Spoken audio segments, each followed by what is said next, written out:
Hi guys! Magandang gabi! Welcome back po dito sa Gandara SRU channel for Showbiz Update. Andito na naman nga po akong muli nagbabalik ang nagmamaganda ninyong kachismosang Kim Pao upang magatid sa inyo ng latest update and fresh happenings patungkol sa kanilang dalawa. And para nga sa gabing ito, nako, medyo bad news ating pag-uusapan or should I say nakaka-HB na balita ang ating pag-uusapan kasi naman meron pong nag-post tungkol sa Kim Pao na kesyo maghihiwalay na daw yung dalawa, mag-iiba na ng landas. Hindi pa man pinapalabas yung kanilang movie, eto na agad yung balita, grabe naman yun. At ganun din at hindi pag-uusapan ang tungkol nga po rito sa pa New Zealand event ni Kimi sa November 23 and 24 out of the country sapagkat parang hindi makakasama si Paolo kay Kim Chu. But before that, bago natin yan talakayin lahat, sa mga di pa po nakaka-subscribe dito sa ating channel, i-click nyo na agad-agad yung subscribe button at notification bell para kayo mag-updated at ma-notify tuwing may bago tayong balita sa kanilang dalawa. So, ito na guys, nais ko po muna na unahin natin pag-usapan para sa gabing ito. Ang tungkol dito sa kinakalat na balita about sa Kim Pao na medyo hindi natin nagustuhan. So, ang title nito kanilang sinulat, Kim Chu, emosyonal na nagpaalam kay Paulo Avellino. Kim Pao, so bago lang po ito ha, October 28, 2024 isinulat. Kim Chu, emosyonal na nagpaalam kay Paulo Avellino. Kim Pao, isang hindi malilimutang kwento. Kamakailan, nagbigay ng matinding emosyon si Kim Chu sa kanyang mga tagahanga nang magpaalam siya kay Paulo Avellino na naging kapareha niya sa isang matagumpay na proyekto. Isa, dalawa, at magiging tatlo pa.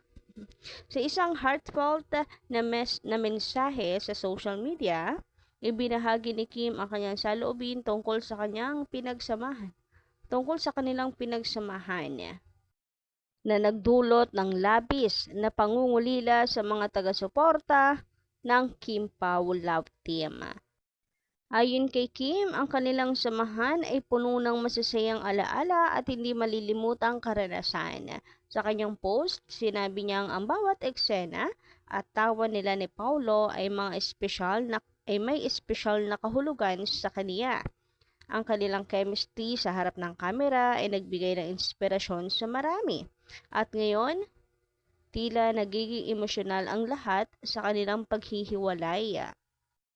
Hoy, ano yan? Walang ganyan, walang hiwalayang nagaganap ha? Sa kanyang mensahe, nagpasalamat si Kim kay Paulo sa lahat ng suporta at pagmamahal na binigay nito sa kanya. Wala namang ganyang post. Active kami, mga Kim Pao fans pa ang inyong bubulahin. Active kami sa accounts ng Kim Pao. Wala namang ganyang mensahe si Kimi. Nagpasalamat si Kim kay Paulo sa lahat ng suporta at pagmamahal na binigay nito sa kanya. Ipinahayag niya na kahit na nagkaroon ng mga pagbabago sa kanilang mga landas, mananatili pa rin ang kanilang magandang samahan sa puso ng bawat isa. Ang mga taghaga ng Kim Pao ay nagpadala. Propaganda ba to para hindi kumita ang movie ng Kim Pao para i-boycott ng mga fans? Well, I'm sorry dahil hindi yan mangyayari. Kung gusto ninyo ngayon pa lang siraan na ang movie ng Kim Pao para hindi ito kumita. Hindi nyo madadala ang mga Kim Pao fans sa inyong mga paeksenang ganyan. So, nagpadala daw ang mga Kim Pao fans ng kanilang mga mensahe ng suporta na nagpapakita ng kanilang pagmamahal sa dalawa. Kasi 'di ba guys, kung iisipin mo, halimbawa may mautupo sila, ay mawawalan po ng gana. Bakit maghihiwalay? Yung Kim Pao, bakit nagpaalam na sa isa't isa? Di ba? Wag na lang panoorin yung movie na yan. Ganyan naman pala ang Kim Pao, di ba? Ganon. Ganon yung mangyayari. Kaya siguro sila may post na ganyan. Pinapakalat. So, ngayon pa lang, wina-warningan ko na kayo agad guys. Huwag maniwala sa mga ganitong post. Si Paulo, sa kanyang bahagi, ay hindi rin nakapagpigil na ipahayag ang kanyang damdamin. Sa mga pahayag niya, sinabi niyang masaya siya sa kanilang mga nabuong alaala at tumaas siyang magkakaroon pa sila ng pagkakataon na magkasama sa hinaharap. Ang kanilang pagkakaibigan ay patunay na ang tunay na koneksyon ay hindi nasusukat sa oras o distansya. Dagdag pa ni bakla sa kanyang ulat, maraming tagahanga ang nagbigay ng kanilang opinyon sa social media. Umaasang ang kanilang kwento ay hindi nagtatapos dito. Ang mga mensahe ng suporta at pag-asa mula sa kanilang mga taga-suporta ay nagpapatunay na ang Kim Pao Love Team ay may espesyal na lugar sa puso ng marami. Sa kabila ng emosyonal na paghihiwalay, ang kwento ni Kim at Paulo ay nagbigay din sa halaga ng pagkakaibigan at pagmamahalan sa likod ng mga kamera.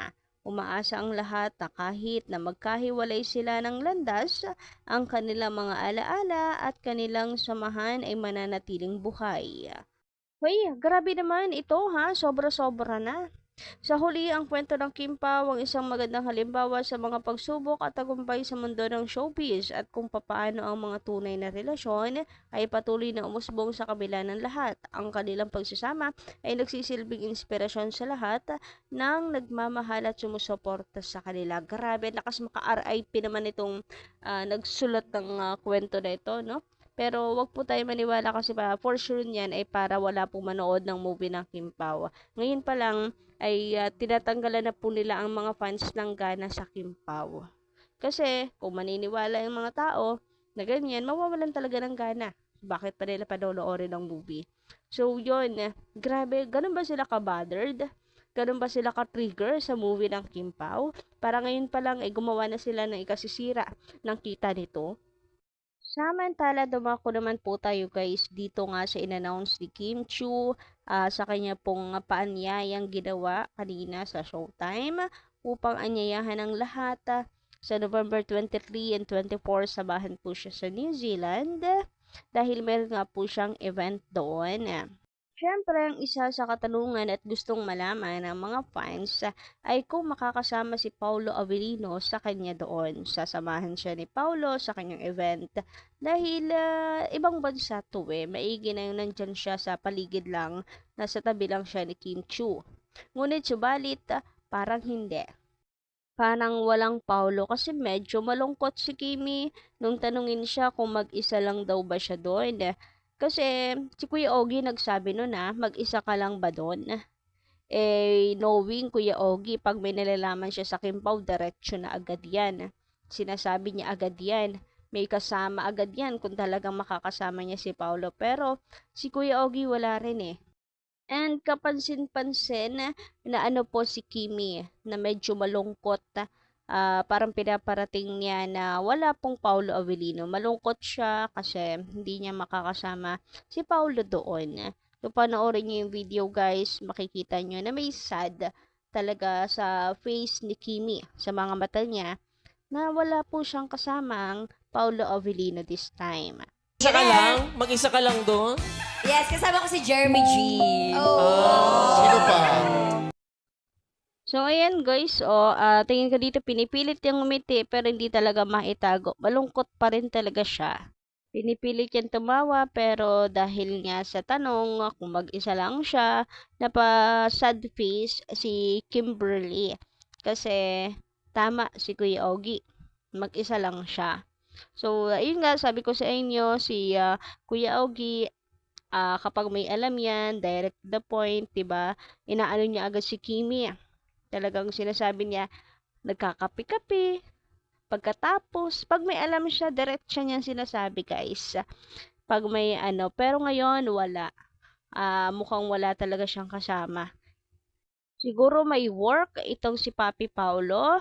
Baka kinakailangan kunan siya for their movie shooting.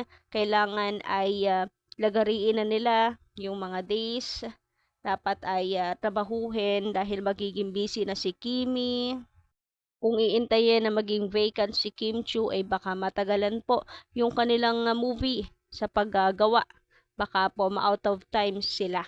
So baka yun ng mga reasons. Hanggat wala si Kim Chiu, kukunan na muna yung mga solo takes ni Paulo Avellino para hindi natatengga yung kanilang movie. Yun ang palagay ko, kaya hindi makakasama si Paulo.